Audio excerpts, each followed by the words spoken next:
Welcome to Samba Samba. Enjoy the video. You start by confirming accounts and connection. Sign into your Samsung and Google accounts now because recovery hooks to these. Once done, open settings to verify last backup timestamps. Make sure backups existed before the reset.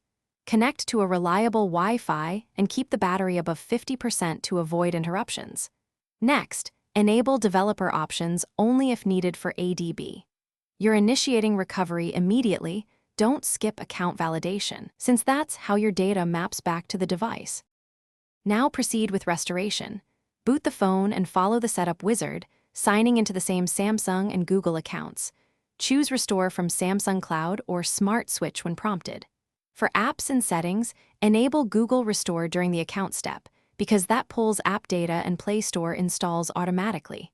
If you used encrypted backups, enter the backup PIN or password when requested. Once apps begin downloading, leave the phone on Wi-Fi. Expect app data to stream down progressively over minutes to hours. Finish by checking core files. Open Google Photos and Samsung Gallery to confirm media, then inspect contacts, calendar, and messages. If something's missing, make sure Account Sync is enabled in Settings and trigger Manual Sync.